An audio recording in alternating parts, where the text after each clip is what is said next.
আসসালামু আলাইকুম, সবাইকে বাংলা জ্ঞান গৃহে আবারও স্বাগতম। ধ্বনি পরিবর্তনের ধারাবাহিকতায় আজকে আমরা আবারও শিখব ধ্বনি বিপর্যয় এবং ব্যঞ্জন বিকৃতি। এই দুটি বিষয়ের কনসেপ্ট প্রায় এক। চলুন তাহলে বিপর্যয় এবং বিকৃতি বলতে কি বোঝায় সেটি আগে জেনে নিই। বিপর্যয় বলতে আমরা বুঝি এক জায়গার জিনিস অন্য জায়গায় চলে যাওয়া, আর বিকৃতি বলতে বোঝায় একদম চেহারা পাল্টে যাওয়া। যদি একজন লোক অ্যাক্সিডেন্ট করে তার চেহারা পাল্টে যায়, তখন আমরা বলি তার চেহারাটি বিকৃত হয়ে গিয়েছে। কিন্তু ঝড়ের কবলে পড়ে যখন ঘরের একটি জিনিস অন্য জায়গায় চলে যায়, তখন আমরা বলি এটি বিপর্যয় হয়েছে। তার সিম্পলি মনে রাখবো, বিপর্যয় মানে এক জায়গার জিনিস অন্য জায়গায় চলে যাওয়া, বিকৃতি মানে একদম আকৃতি পরিবর্তন হয়ে যাওয়া। আর ধ্বনি পরিবর্তনে যখন একটি বর্ণ অন্য একটি বর্ণের জায়গায় চলে যায় সেটি ধ্বনি বিপর্যয়, আর যখন একটি বর্ণের জায়গায় অন্য একটি বর্ণ চলে আসে সেটি ব্যঞ্জন বিকৃতি।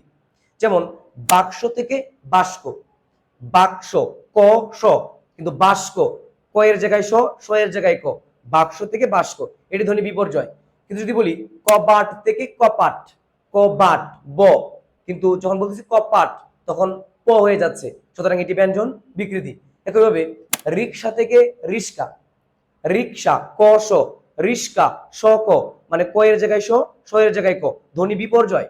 কিন্তু যদি বলা হয় ধোবা থেকে ধোপা, ধোবা থেকে ধোপা, বয়ের জায়গায় প চলে আসছে, সুতরাং এটি ব্যঞ্জন বিকৃতি। একইভাবে পিশাচ থেকে পিচাস, পিশাচ থেকে পিচাস, সাচ সচ, চাষ চস, তার মানে বিপর্যয়। বলুন তো দেখি লাফ থেকে ফাল, এটি কোন ধরনের ধ্বনি পরিবর্তন?